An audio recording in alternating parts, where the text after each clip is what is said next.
प्रेम पत्र राधा स्वामी चौथा भाग प्रकार 52वां। प्रीत और शौक से कुल कार्रवाई दुनिया की होती, मगर यहाँ का सब सामान नाशमान है। इस वास्ते वो प्रीत भी जाती रहती। लेकिन जो कोई मालिक के चरणों में प्रेम लावे, वो दिन दिन तरक्की पाकर एक दिन प्रेम भंडार में पहुंचा देगा और आइंदा को जन्म मरण और देहियों के बंधन से छुटकारा कर देगा। जितने काम दुनिया के हैं और भी जीवों का मेला आपस में बस वह प्रीत और शौक के होता है और काम दुरुस्ती से अंजाम पाते। जहां शौक और मोहब्बत नहीं है, वहां आपस में इत्तेफाक भी नहीं है और न बिना शौक के किसी काम में कोई कदम रख सकता है। बहुत से काम औरत और मर्द मेहनत और मशक करके इस किस्म के करते हैं कि जो मामूली आदमियों से किसी तरह नहीं बन सकते हैं और जिनको देखकर बहुत अचरज होता है और उन कामों के करने वालों की मशक और मेहनत पर वाह वाह और तारीफ की जाती। यह सब काम लोग धन और मान बढ़ाई के शौक से बरसों मेहनत और मशक्कत करके सीखते हैं और बाजे कामों में जान जाने का खतरा भी रहता है,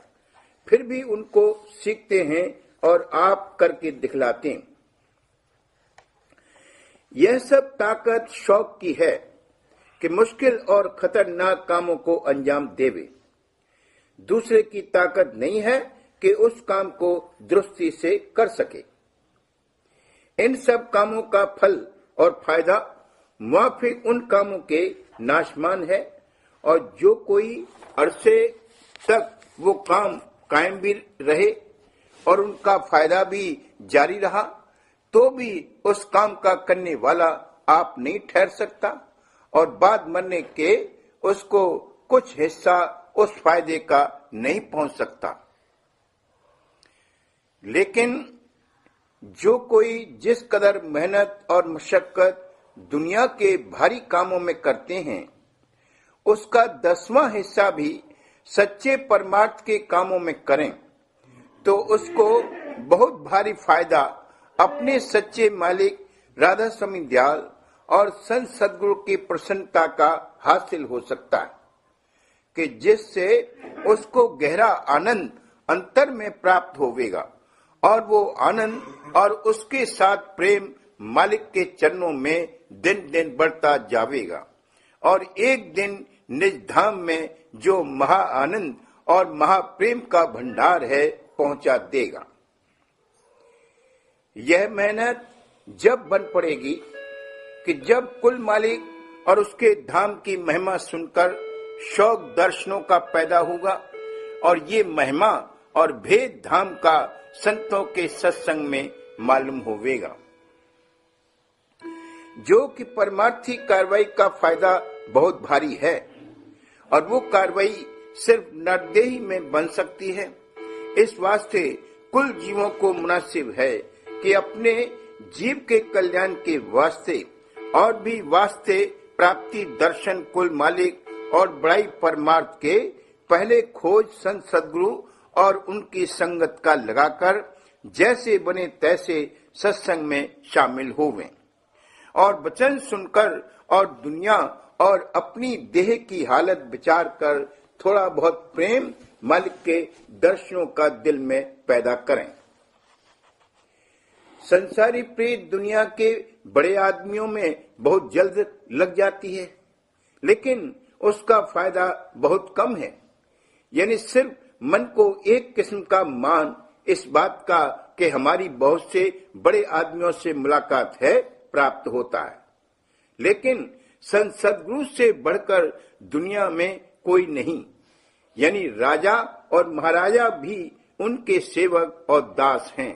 और कुल देवता और मनुष्य बल्कि ईश्वर और परमेश्वर उनकी दया के याचक और मंगता हैं और वे ऐन कुल मालिक का स्वरूप या उसके निज पुत्र या निज मुसाहब हैं। फिर जो उनके चरणों में किसी जीव को भाव और प्यार आ जावे तो किस कदर बड़भागी उसको समझना चाहिए कि उनकी दया के वसीले से वो एक दिन कुल मालिक के धाम में पहुंचकर उसका दर्शन हासिल कर सकता है और माया और मन और काल और कर्म के घेर से न्यारा होकर अमर लोक में जो परम आनंद का भंडार है बासा पा सकता है। बड़े अफसोस का मुकाम है कि दुनिया के तुच्छ और नाशमान फायदे या मान बढ़ाई के वास्ते जीव सख्त मेहनत और तकलीफ उठावें और खतरनाक संग इख्तियार करें और परमार्थी बेअंदाजे खुशी और आनंद के हासिल करने के लिए और सबसे भारी दुख जन्म मरण के दूर करने के वास्ते थोड़ी सी मेहनत और हाजिरी संत सद्गुरु के सत्संग में करना नहीं चाहते और बावजूद कि सब जीव देह धर के और अनेक तरह के बंधनों में अपने मन को बांधकर दुख सुख भोग रहे हैं और जन्म मरण का अत्यंत दुख और क्लेश सहते हैं, फिर भी कोई इस बात का खोज नहीं करता कि इस क्लेश और बारंबार देह धरने से कैसे बचाव हो और अमर सुख का स्थान कैसे मिले। ये बात सही है कि जीवों को कोई सच्चा और पूरा हितकारी और समझाने वाला नहीं मिलता है और जो कोई परमार्थी लिबास में जो गुरुवाई का दावा कर रहे हैं मिलते भी हैं सो वो स्वार्थी यानी धन और मान के ख्वास्तगार नजर आते हैं और सच्चे परमार्थ से महज बेखबर और नादान मालूम होते हैं। हर जगह ऐसे लोगों का हुजूम है और ये संसारी जीवों को खूब भरमाते हैं और जिस कदर बन सके उनसे धन खींचते और असली परमार्थ का भेद एक किनके के माफिक भी नहीं दे सकते। जब और जहां संत सद्गुरु या सद्गुरु प्रकट होते हैं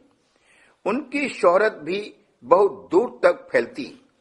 और अधिकारी जीव बराबर चरणों में चले आती और उपदेश लेकर अभ्यास में लग जाती। लेकिन आम तौर पर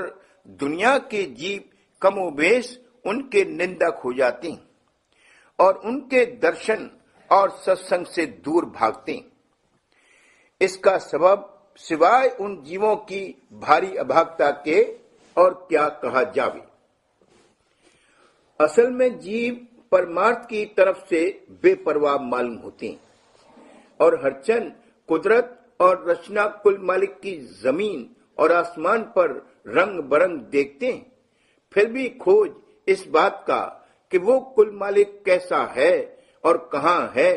किसी के दिल में पैदा नहीं होता और न उससे मिलने की कोई चाह उठाता है। दुनिया के भोग विलास जो कि तुच्छ और नाशमान हैं, इस कदर जीवों के मन को अपनी तरफ खींच रहे हैं कि उनसे छूटना निहायत मुश्किल हो गया है और बस वह कसरत धोखेबाजों और ठगई करने वालों के जीवों के मन में अनेक तरह के शक और संदेह पैदा हो गए कि जिसके सबब से वे संतों के वचन की प्रतीत नहीं करते बल्कि उनके सन्मुख जाने में डरते कि कहीं ऐसा न होवे कि दुनिया से रिश्ता मोहब्बत का और उसका संग ढीला हो जावे या छूट जावे। यह समझ निहायत नादानी की है और विद्या और बुद्धिमान लोगों के वास्ते निहायत शर्म की बात है और भारी दाग मूर्खता और दुनिया के मोह का उनकी अक्ल और दानाई समझ बूझ पर लगाती। दुनिया में बहुत से काम और रोजगार जैसे सिपाहगरी का ऐसे हैं कि जिनमें सही खतरा जान जाने का रहता है और अक्सरों की जान जाती रहती है, फिर भी लोग उन कामों को बदस्तूर करते हैं और अपनी जान के नुकसान का खौफ नहीं लाते। बल्कि जब भारी लड़ाई का मौका होता है तो अपने आप दरख्वास्त करके नामवरी और तरक्की के लालच से लड़ाई पर जाते हैं और जान जाने का और अपने कुटुंब परिवार के छोड़ने का जरा भी सोच और ख्याल नहीं करते। फिर बड़े अचरज की बात है कि बावजूद कि संत घर बार और रोजगार किसी का नहीं छुड़वाते और लोगों को गृहस्थ में रहकर अभ्यास करने की जुगत बताते,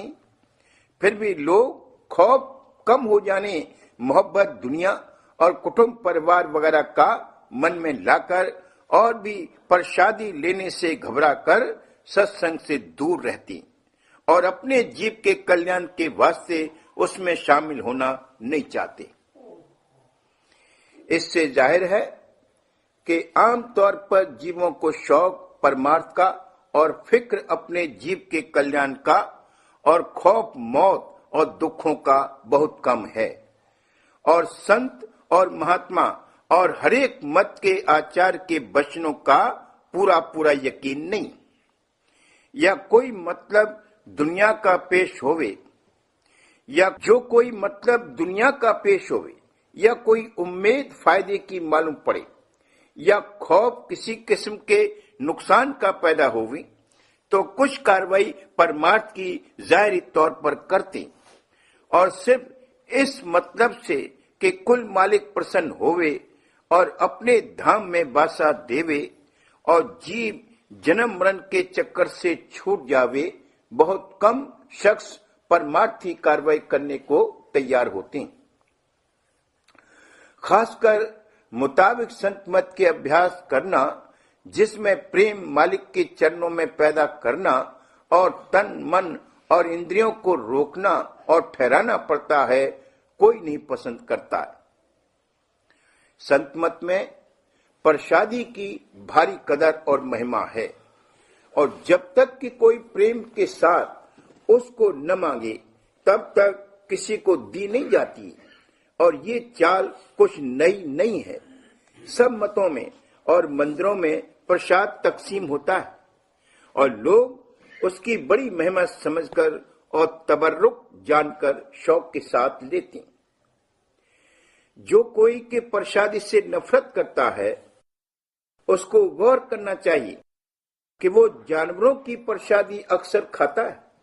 जैसे चिड़िया और चूहा और बिल्ली और मक्खी और चींटी वगैरह की, जो अक्सर खाने पीने की चीजों को झूठा कर जाती, और बहुत से तमाशबीन वैश्याओं के साथ जिनकी कौम का कुछ ठिकाना नहीं है, खाते पीते हैं और उनका मुख चूमते। इन लोगों की जात पात का कुछ ठिकाना नहीं और वृथा अहंकार अपनी जात और मान बढ़ाई का संतों के मुकाबले में,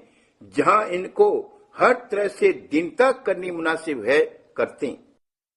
और उनकी दया से जो जीव की कल्याण करता है महरूम रहते हैं। मुनासिब तो ये है कि संतों की महिमा सुनकर और समझकर जरूर उनके चरणों में जाकर शौक के साथ सत्संग और सेवा और प्रेम करें और अपने जीव को 84 के चक्कर से बचावें, नहीं तो अपनी गफलत और बेपरवाही का नतीजा भोगना पड़ेगा। यानी 84 के चक्कर में भ्रमते और बार बार देह धरकर दुख सुख सहते रहेंगी और सच्चा उद्धार उनका जब तक संत शरण में आकर सच्ची दीनता और प्रीत और सुरत शब्द मार्ग का अभ्यास थोड़े बहुत शौक के साथ नहीं करेंगे, हरगिज नहीं होगा।